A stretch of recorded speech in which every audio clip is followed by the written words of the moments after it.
അടുത്തത് chemical properties of carboxylic acid. Carboxylic ആസിഡിന്റെ chemical properties അല്ലെങ്കിൽ റിയാക്ഷൻസ് ഓഫ് കാർബോക്സിലിക് ആസിഡ് ആണ്. അപ്പൊ കാർബോക്സിലിക് ആസിഡിന്റെ റിയാക്ഷൻസ് നമ്മൾ 4 ഹെഡായിട്ട് നമുക്ക് ക്ലാസിഫൈ ചെയ്യാം. അപ്പൊ ഒരു കാർബോക്സിലിക് ആസിഡ് എന്ന് പറയുമ്പോൾ നമുക്കറിയാം എന്താണ്, R R C double bond O O H ആണ്. ഇതല്ലേ നമ്മുടെ കാർബോക്സിലിക് ആസിഡ്.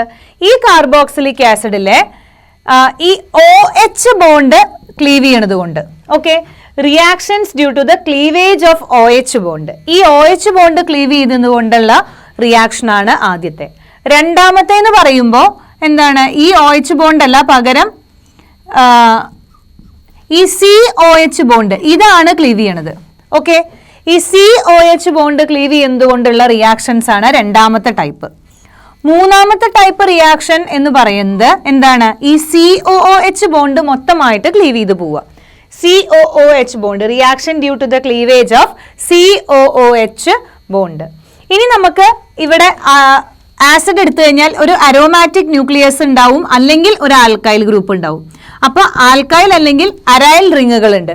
ഈ റിങ്സിന്റെ പ്രസൻസ് കൊണ്ട്, ഈ അരൈൽ റിങ്ങിന്റെ അല്ലെങ്കിൽ ഈ ആൽക്കൈൽ ഗ്രൂപ്പിന്റെ പ്രസൻസ് കൊണ്ട് അല്ലെങ്കിൽ ഈ ഹൈഡ്രോ കാർബൺ പാർട്ട് കൊണ്ടുള്ള റിയാക്ഷൻസ് ആണ് ഇനി അടുത്ത 4ാമത്തെ ക്ലാസിഫിക്കേഷൻ. അതായത് 4 ഹെഡിലാണ് reactions due to the cleavage of O H bond, reactions due to the cleavage of C O H bond, reaction due to the cleavage of C O H bond, പിന്നെ അതുപോലെ തന്നെ reactions due to the presence of alkyl and benzene ring. അപ്പൊ ഇനി നമുക്ക് ഓരോന്നും ഇതിലത്തെ ഓരോന്നും എടുത്തിട്ട് എന്തൊക്കെയാണ്, എങ്ങനെയൊക്കെയാണ് റിയാക്ഷൻ എന്നുള്ളത് നോക്കാം.